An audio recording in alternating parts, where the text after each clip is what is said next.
What does an analog astronaut do? Analog astronauts are someone who simulates space on Earth. So tell us your experience in Krakow, Poland. You were there recently as part of an experiment. I was an astrobiologist for the crew, and I was working on hydroponic systems, and we were simulating lunar simulation, and we were working in time frame of moon. So what trained you to become this astronaut, this analog astronaut? Growing up, I actually learned about Apollo missions, and Neil Armstrong have stepped onto the moon, and slowly I learned about Kalpana Chawla, Sunita Williams, and all of these stories kept motivating me to pursue a dream. Like, why not me? That's the question I used to have every time. And how much time before you actually take off in one of those rockets? Have you given yourself some deadlines? The ultimate goal is not just going to space. I should help humanity in some or the other way, and I'm still learning and I'm still growing up, and I think I have good amount of time to actually explore.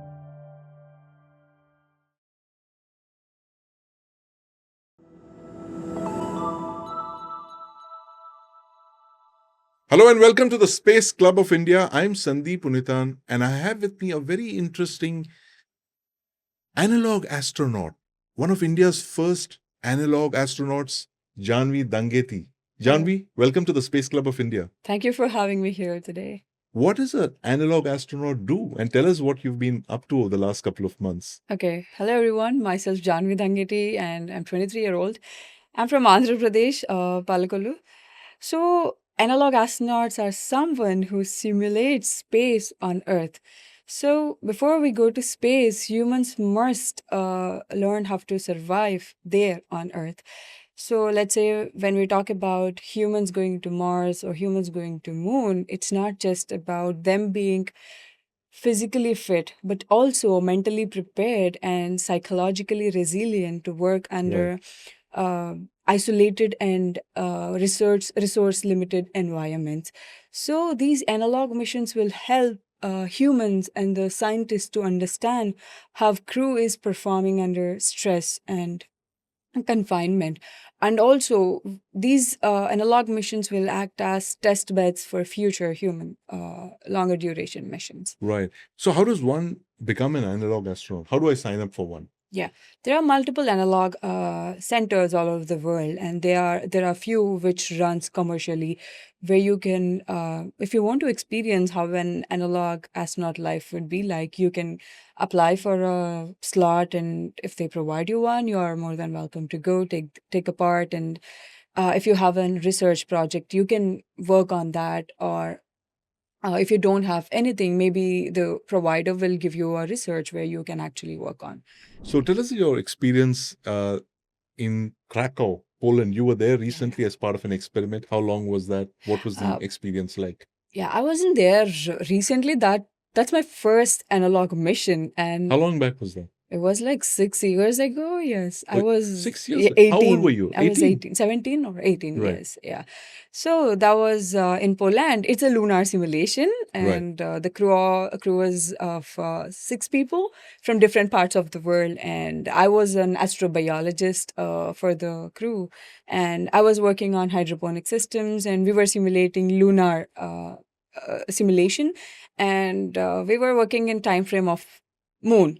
Right. So we are completely isolated. So this particular Poland mission, we don't have extravehicular activities. What all we do is stay inside the habitat, stay away from sunlight, get away from the outer world, and we'll have very, very limited access to the internet. Only even that access is to get information about our particular projects, because few students work with the professors from their universities. Right. So there should be some communication, and that communication actually plays delays. So let's talk about, when we talk about low Earth orbit, we have real-time support communication from mission control. But missions like Mars or Moon, there will be a communication delay for like at least 20 minutes. Right. So to and fro, like lag. Yeah, lag. So to exchange a question and answer, it'll take 40 minutes. Right. So interestingly, in my recent analog mission, we performed a communication delay experiment, ended up being having a real-time conversation. So I can't really disclose all the experiment details, but yes, these analog missions will actually help us to, modify or get better understanding about how we can manage the communication delays, because Right. communications play a major role, and we simulate them here in these missions. And Where was this new recent mission that you've gone for? a recent mission was in Utah, Right. which is in USA, and that's a Mars simulation, and that's my first Mars simulation. It was a 15-day work, and I was a crew scientist for that mission. And I was working on Martian regolith, building space bricks, and learning about how bacteria lives and survive under Martian soil. Fascinating. And how long was that experiment for in Utah? That was for 15 days, but I had to continue the experiment even after the mission because there is some work which is left. We had little time constraint this time, I should say, because the chemicals that I wanted wasn't really ready when I go there. So, yeah. So, what trained you to become, this astronaut, this analog astronaut? Tell us about your background, education, school, college. Where did you study? Okay. So, my journey started from a small town called Palakolu in Andhra Pradesh. So, I grew up with my grandparents because my parents moved to abroad when I was 1 year old because of this financial situations, and they want to give if they want to give me a better life, they had to sacrifice the life with me. And they Wow. moved to a different country when I was just one, leaving me with my grandparents. And I had the best childhood ever, learning about moon. And my grandparents used to mention about a lady who lives on moon during the bedtime stories. Right. So that's where I learn about, like, what if people go to moon, to the ball that I see every day up there. And that's how the dream started. And growing up, I actually learned about Apollo missions, and Neil Armstrong have stepped onto the moon. And slowly I learned about Kalpana Chawla, Sunitha Williams, and all of these stories kept motivating me to pursue a dream. Like, why not me? That's the question I used to have every time. But I grew up very far away from launch pads, or let's say the example that I can give you is when I used to talk about stars and space, people always used to think about I'm talking about astrology. Right. Whenever I say something about astronomy, they used to take it as astrology. So that's the place where I came from. But now people are actually understanding what I'm trying to do in my hometown. Like, How far is Palakulu from? What's the nearest launch pad to Palakulu? Sriharikota, which is like 14 hours away. Right. Have you been there? Yeah, multiple times I was there. Right. Yeah. And how inspiring was it to see rockets go up? It's I can't explain it in words, but it's something that I always make me feel alive. And I've seen one launch in USA and one in India. That's very long ago. But yeah.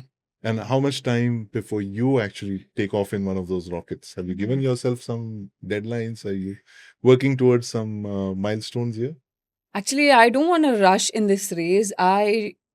The ultimate goal is not just going to space. I should help humanity in some or the other way. Just stepping on into the space is not my ultimate thing. And I'm still learning and I'm still growing up. And I think I have good amount of time to actually explore and You've learn. been preparing for a really long time. Yes. And you're a scuba diver as well. Yeah, I'm a scuba diver, and I do ocean conservation with my instructor, who is Subhash Chandran, and he's my biggest motivation to get into the deepest side of the oceans. And actually, I didn't started all this to do an advanced course. I started only to understand how microgravity feels underwater, just to Right. do an open water certification. But once after tasting the life of ocean, you would keep going back into that. And I started learning how tourists are spoiling the coral life, which acts as lungs of the ocean. Right. And I felt like I should contribute something for that, and I started learning how these coral farming work and how we can replant them. Or we, of course, oceans are huge. Maybe we cannot replace everything, but at least some extent, if we can just manage it to not get it down, maybe we can make it better in the So future. where do you go to college and what do you study there? Was it related to space in some No, way? actually, I did my bachelor's from lovely professional university, Punjab. I did it in electronics and communication honors. And though I don't come from a very traditional degree like an aerospace or aeronautical engineering degree, but I made sure to be in the space clubs that we have in LPU, because they are really active in the space race. And uh, I did my bachelor's during COVID, so we had a lot of time to actually do more challenges and competitions, participate in them, and yeah. Right. And what next?